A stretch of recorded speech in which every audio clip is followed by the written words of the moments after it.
Hi everyone, welcome back to new mini blog. तो यहाँ पे मैं मानविक को लेके आ गई हूँ स्कूल से मतलब वैन से।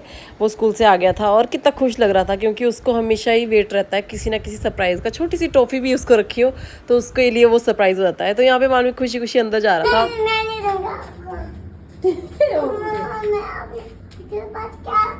6 बजे का वक्त है और मैं जा रही हूँ अपने मायके।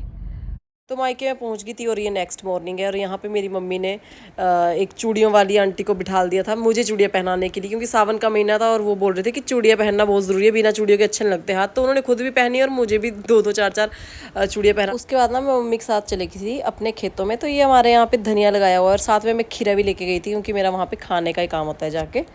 तो मैं पहुंच गई थी अपने बड़े से खेत में जहाँ पे धनिया लगाया हुआ है। यहाँ पे हमने थोड़ा बहुत घास वगैरह निकाला और शाम के टाइम यहाँ पे बारिश आ गई थी। तो मैं घर आ गई थी, थोड़ा सा रिकॉर्ड किया मैंने क्योंकि बारिश बहुत तेज़ हो रही थी और शाम के वक्त एक निमंत्रण था और वहाँ जाना भी ज़रूरी था।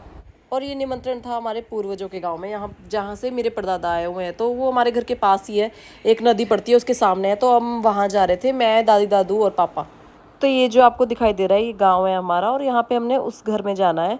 तो वहाँ पे जाके मैंने खाना रिकॉर्ड किया। ऑब्वियसली पहाड़ी धाम आई वॉज मिसिंग, इतने दिन से खाया नहीं था गांव का निमंत्रण का खाना। तो मैं बहुत खुश थी और चावल सबसे पहले आते हैं क्योंकि चावलों के बिना तो पहाड़ी धाम अधूरी है।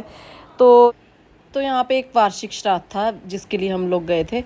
और जो हमारा मेन रहता है बेदाना मीठे में और रोंगी की दाल, 3-4 चीज़ें बनी हुई थी यहाँ पे, जो कि मेरे को तो ऑब्वियसली यमी लगेगी इतने दिन बाद खाई। स्पेशली एक कड़ी जो लास्ट में मिलती है बहुत टेस्टी। इसको हमारे गांव में, हमारे एरिया में मोहानी बोलते हैं, मोहानी।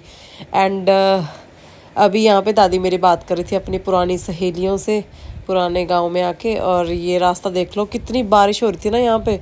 जब हम निकलने लगे तो हमें थोड़ा वेट करके रुकना पड़ा। और ये थोड़े से विजुअल्स मैंने दिखाए आपको। मेरी दादी बता रही थी कि यहाँ पे ऐसा होता था ऐसा होता था, तो मैं सुन रही थी उनकी बातें, उनकी यादें। तो इसी के साथ मैं मिनी व्लॉग को एंड कर रही हूँ। मिलते हैं जल्दी आपसे अगले व्लॉग में।